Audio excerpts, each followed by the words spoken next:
আসসালামু আলাইকুম প্রিয় শিক্ষার্থী, আজকের এই পর্বে দেখো আমরা টাইপ 3 কোশ্চেন আলোচনা করব। তো টাইপ 3 বিষয়টা হচ্ছে আমাদের কি নদী ভাঙ্গন। তো দেখো এখান থেকে আমাদের হচ্ছে কি কি প্রশ্ন আসতে পারে সেই প্রশ্নগুলো আমরা একটু দেখি। বলতেছে 15 নম্বর, দেখো কোনটি সারা বছর চলমান থাকে।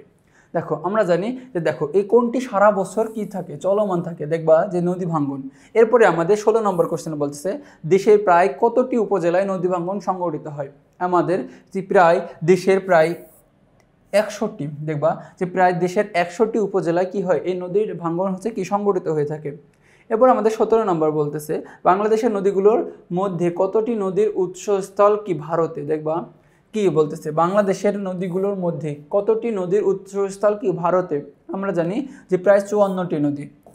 18 নম্বর বলতেছে নদী ভাঙ্গনের কারণ কোনটি। আচ্ছা, নদী ভাঙ্গনের কারণ কোনটি আমরা বলতেছি যে অপরিকল্পিত নগরায়ন, উজারণে প্রচুর বৃষ্টিপাত, নাকি ভূমিকম্প, নাকি বৃক্ষ নিধন। দেখো এই বৃক্ষ নিধনের ফলে কি হয়, নদী ভাঙ্গন হয়। দেখো বৃক্ষ আমাদের নদীর মাটি কি করে, মাটিগুলোকে ধরে রাখে। যখন বৃক্ষ নিধন করতেছি, বৃক্ষ কেটে ফেলতেছে, তখন কি ওই মাটিটা ভঙ্গুর হয়ে যাচ্ছে, আর তখন কি নদী হচ্ছে কি যে নদী ভাঙছে।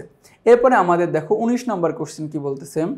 19 নম্বর বলতেছে নদীর গতিপথ পরিবর্তনের ফলে কি হয়। দেখো খরা দেখা যায়। আচ্ছা, খরা তো দেখা যাবে না নদীর গতিপথ পরিবর্তনের ফলে।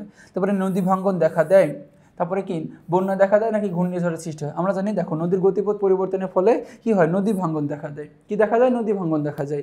এরপরে আমাদের 20 নম্বর কোশ্চেন বলতেছে নদী ভাঙ্গনের সাথে সম্পর্কিত নয় কোনটি। কি বলতেছে যে নদী ভাঙ্গনের সাথে সম্পর্কিত নয় কোনটি। 1 নম্বর বলতেছে কি জলবায়ু পরিবর্তন, 2 নম্বর নদীর গতিপথ পরিবর্তন, নাকি বৃক্ষ নিধন, নাকি পরিবেশের রুক্ষতা।